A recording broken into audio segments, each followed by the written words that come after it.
the truth profoundly. These are Germans here. Follow me to the message clear. Go Paul, Das, and Paul. They say DUANE, so writer leads the way. Time to madness, it's blight. Gotta wake up, see the light.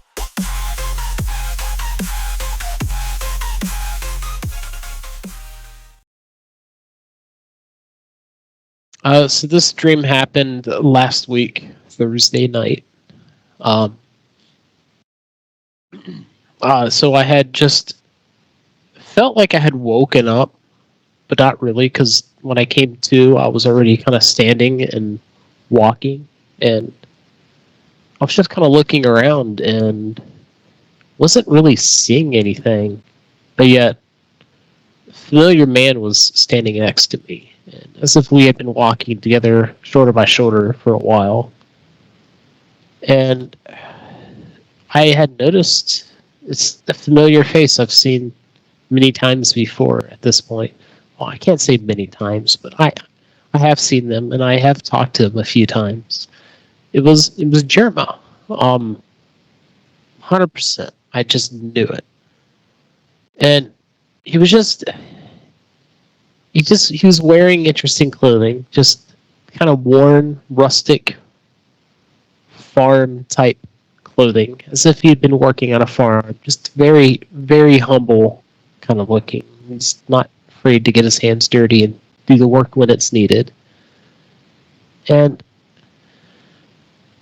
next thing I know, instead of next to me, he just kind of like teleported, and he was looking down at me, and he was now sitting up on top of a old rickety tractor, just an old worn down farm tractor, one of the ones with the two large wheels in the back and two really close small ones in the front. And it was very faded, the paint was chipped, obviously very heavily used. And suddenly the landscape around me kind of not really explodes, but just kind of like as if you were to drop water into a pond that kind of ripples out. It was kind of like that. And suddenly it was just a vast expanse of rolling green pastures just before us, as far as the eye can see. There were animals out in the distance. Looks like some cows, some horses as well, kind of intermingled together, just grazing away. And they were just kind of creating an unending cacophony of just animal sounds in the distance, as if you would expect from a farm. Some close, some far off in the distance. Just, faint moos, the occasional clack of the horse hoof and the neigh and noise that they make. To Phil's left, suddenly stood Jerma again, and then he reached over my shoulder and held onto my right shoulder, giving it a tap, saying, "Your right's in good hands." I just thought it was kind of funny. His hand was on my right shoulder. And then suddenly, I was standing to the left of Jerma, as if I teleported instead of him. Didn't really pay any much attention to it. But I was grinning at him enthusiastically. And I was just kind of wide-eyed for some reason. Almost as if I was happy to see him. And then Jerma smiles and kind of chuckles out, gesturing his hand forward towards the barn, or at least in that general direction. And the farmhouse was that way as well. And he just speaks loudly and says, "This, my friend, is the guy." And he says it in a very kind of praising tone, like, "the guy." And I'm like, "Oh, interesting." And he just explained it very loud, over loud braying donkeys and clucking hens around us. And I'm looking around, I'm not seeing anyone, and really all I'm noticing is just the air just reeked of damp earth fertilizer, and really, I mean, it's a farm. The promise of just endless work.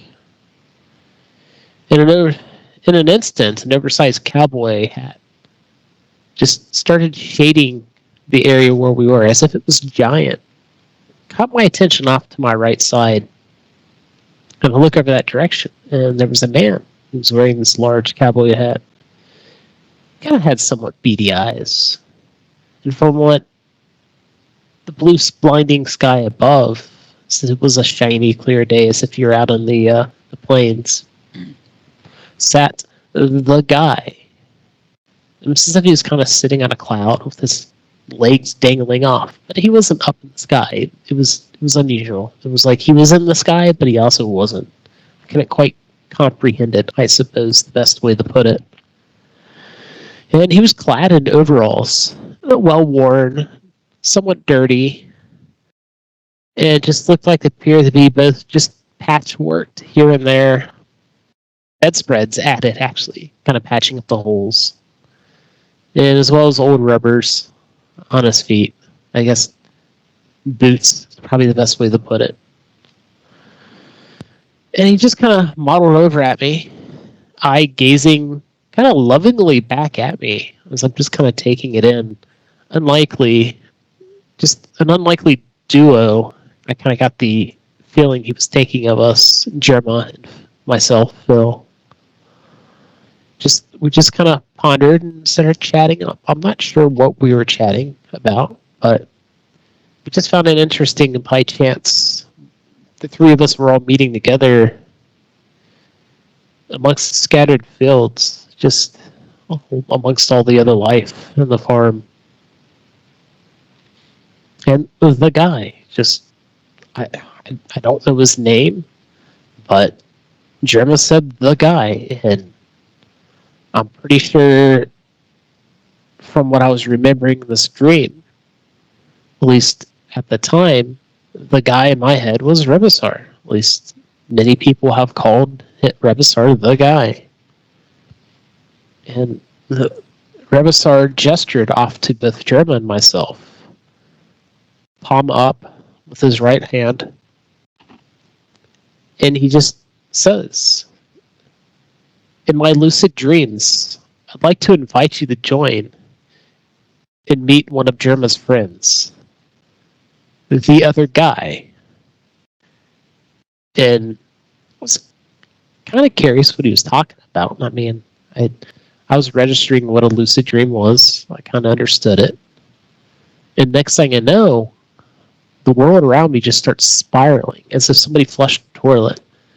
And I'm getting dragged into it. But Gemma's also kind of getting dragged into it, but he seems to be more resistant to like spaghettification that's occurring. And well, Rebisar was just kind of there. There's no warping, no nothing. I mean, he's a master. I mean, this is his realm. He's master of it. The colors sort of swirling together in this kind of beautiful mixture, and yet it was disturbing. The farm was still present. Just the cacophony of sounds were just kind of merging in and kind of warping. Loud chickens were squawking in one direction. Pigs were oinking uncontrollably, while a tractor was making repetitive beeping noises. I'm assuming it was the tractor that Gemma was sitting on before. And suddenly, the guy emerged from the background. The world kind of repieced itself back together. And he was sporting a rather unsettling outfit made entirely of fine leather, but I was getting the idea it was leather made out of pig hide, but it was very exquisite. And I'm assuming this was the other guy.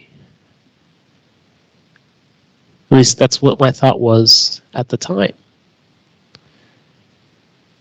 But what was interesting, it looks like there was wires attached to his eyes. not like intrusively, almost as if maybe he had like technology of some sort that wasn't controlling him, but more he was controlling it. As if at one point maybe it was controlling him, but now he was in control. He flashed an ominous grin at me, and then turned towards Germa next to me in equal curiosity. Germa threw his arms up in the air excitedly, and Rebasar just announced, "This is DUANE." Then he announced it again over the commotion. Germa's getting excited for some reason. And the animal noises are just getting much louder, so it's kind of hard to hear.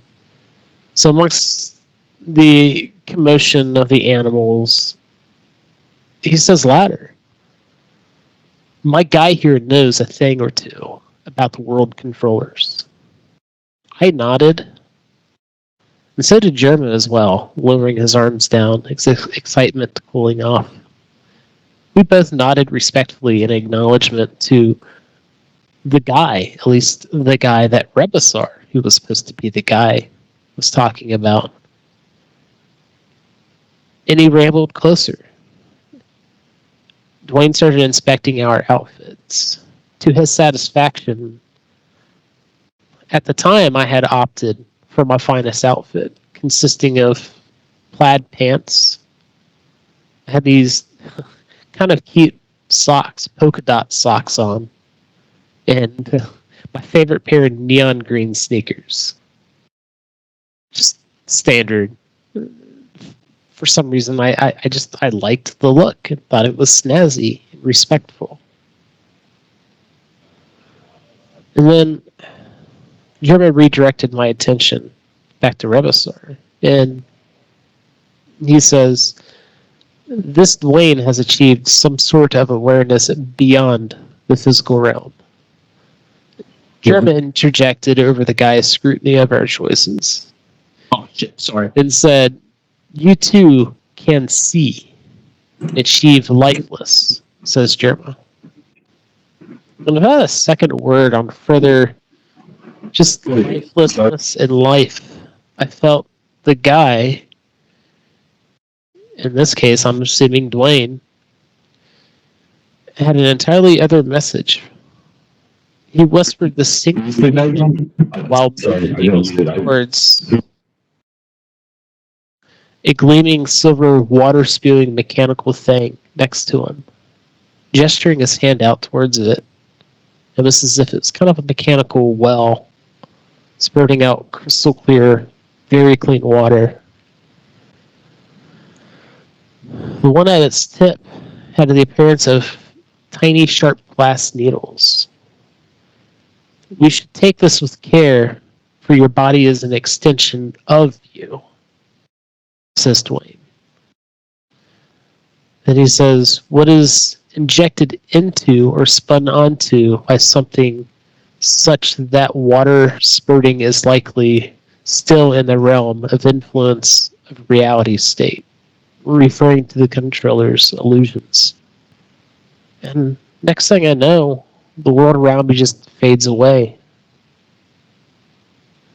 DUANE was staring, Rebasar was waving, and as well as Germa was waving, and I was just kind of sinking backwards. Not really, I don't know, it's almost as maybe the world was going forward away? I'm unsure. And I had this thought in my head of, how was I feeling? And then I heard I'm not sure whose voice it was. I think it was Rebasar's, completing my thought of how do I feel. And then he completes, "After having come so close, do not be unaware and live, sing new." And then I woke up.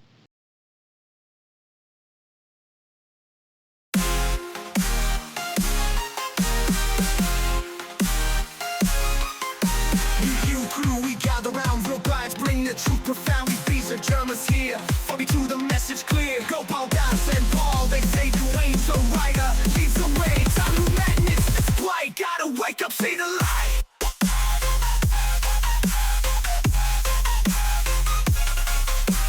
Don't think, just feel the vibe. The sons are gonna cause it drive. Break the chains, the mental hold. Truth unfold, the storms are guide. A cosmic drive. Break the chains, the mental hold. The truth unfold, the story told. We strong, we unite front. Against the darkness we will hunt. Time to break the simulation spell with new you power. We are skibidi new you. Breaking free from the matrix. Dark forces lurking, reptilian scheme. That lies that control a twisted dream. You together we rise above, shattering the lies, spreading risky. I knew you staring at the thing to be done.